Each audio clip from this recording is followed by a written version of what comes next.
behind the bus here. We're going off on our own here. Keep going. Yeah. But the building in the middle has a green steeple up on top. And that was built way back in 1832. And that's where the students had their classrooms. And No, I'm gonna go around you.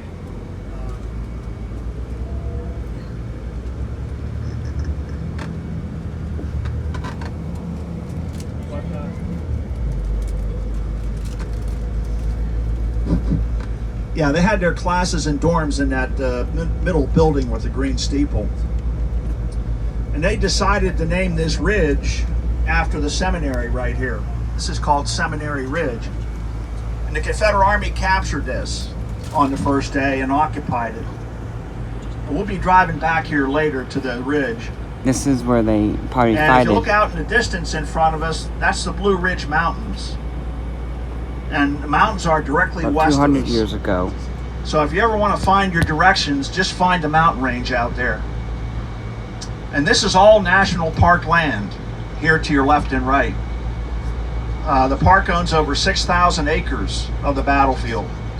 And this is where the first day fighting happened, right here. These were farm fields, just like you see now. The crops were different. Back then they had grain fields like wheat and oats and rye and stuff like that. And we're going to make a left right up here. An old barn. But a lot of the orchards have been restored. The park has trimmed back a lot of the woods back to their original boundary lines. And they've reconstructed these wooden fences to show us where the farm fences were.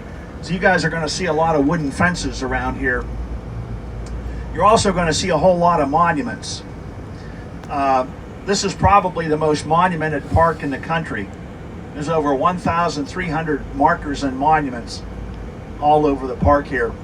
There are different sizes and shapes. And a lot of the monuments were placed here after the war. And the Northern veterans came back and they put up monuments to show us where they fought. And the states were required to raise regiments, volunteers. These are volunteer armies. They would volunteer. Now, at the time of this battle, the average regiment was about 300 men.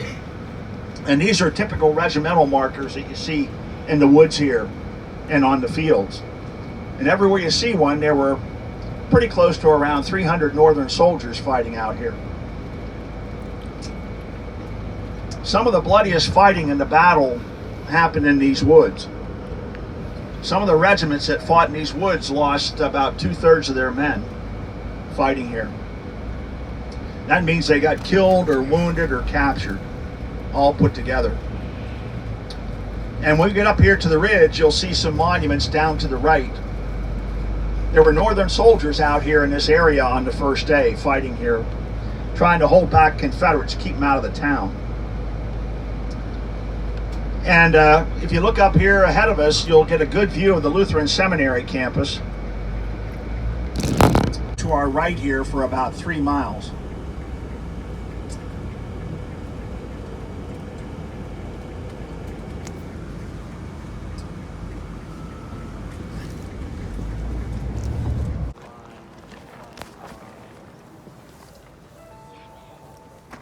Two lines, guys. Make 2 lines so everybody can fit up off the... I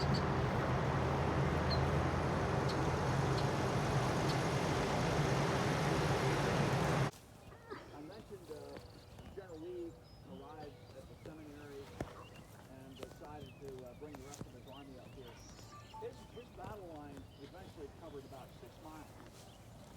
And it started out all the way east of town, out that way, and ran through the town itself, over north of the seminary, and then the rest of his line ran about 3 miles down Seminary Ridge. That's the tree line you see over there on the right. And the line went down there about another 2.5 miles down the river. The northern town line official formed up over here to my right, and Cemetery Hill is the coast line. That's right there. Take away the trees. They weren't there at the time. This none of this housing was here. This was an open field, an open plain behind you. were very few trees on Cemetery Hill. That's where the Northern soldiers gathered up on the first day. And General Meade extended the line when his